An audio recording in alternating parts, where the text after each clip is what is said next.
The story begins with one day. After dinner, a scientist named Isaac Newton sat in the garden. An apple fell out of the tree. Newton suddenly realized that something was pulling the apple down to the earth. That's how the notion of gravitation came up to his mind. But what if the gravity affects the behavior of any two objects? Newton raised his conjecture that gravity may affect everything, which now we call it universal gravitation. He described gravity as a force between two objects. According to the second law he found before, F equals to ma, he proposed an equation which could describe that force, F equals to g times m1 m2 over r squared. After that, Newton found that his equation was quite fit with the laws which were published by Johannes Kepler, an astronomer. And actually, about 50 years earlier, Kepler had come up with 3 laws that describe the way orbits worked. For more than 2,000 years, people believed that the orbits of the planets which move around the Sun is a perfect circle.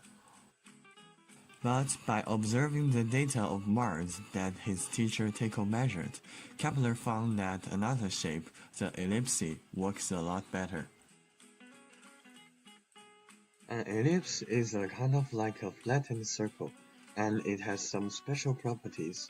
An ellipse has 2 foci. The sum of the distances between focus and any point on the ellipse is constant. Kepler states that the planet travel in ellipse orbits around the Sun, which is one of the foci of the orbit. This is what we know Kepler's first law, and it actually applies to any elliptical orbit. Our Moon's orbit around Earth is also an ellipse, and Earth is at one focus of that ellipse. Before Kepler, scientists thought that the planet was running at a constant speed. After tons of calculation and measurements, Kepler realized that this idea actually didn't work. It has another kind of relations, so he published a second law, also called equal area equal in equal time law. It states that a line segment joining a planet and the Sun sweeps out equal areas during equal intervals of time. Mars doesn't move at a constant velocity. It speeds up when approaching perihelion, the point that's closest to the Sun. During this case, the line connecting Mars to the Sun is very short, but because the planet is moving faster, it covers a lot of areas. Oppositely, it slows down when approaching aphelion, the point that's farthest away, as the line is much longer. Therefore, the area swept out by Mars within a fixed amount of time is the same.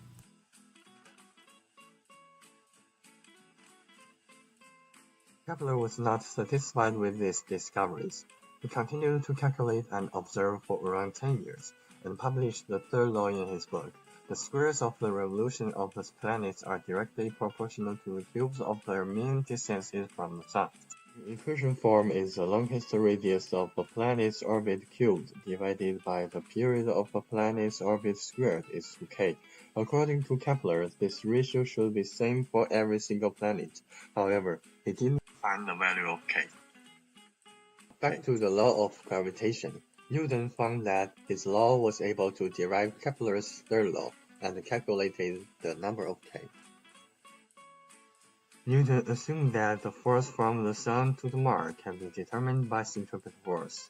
According to F equal to g times m over r squared, and the force of gravitation is equal to the centripetal force, V is equal to the square root of g times the mass of the Sun over the distance between Mars and the Sun.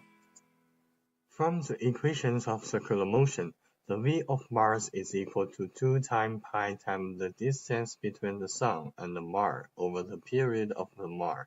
So square root g times m over r is equal to 2 times pi times r over t.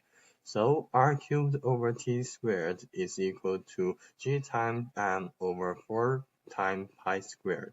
Now we know that for every single planet orbits the Sun, the ratio is about 3.34 or 3.35. Thanks to Newton and Kepler, today scientists are able to use the observed data on other planets like Mercury to calculate the mass of the Sun. which is about 1.99 times 10 to the power of 30 kilograms. Even though Kepler's achievements have not been recognized in his lifetime, his great discoveries are still the basis of modern astronomy.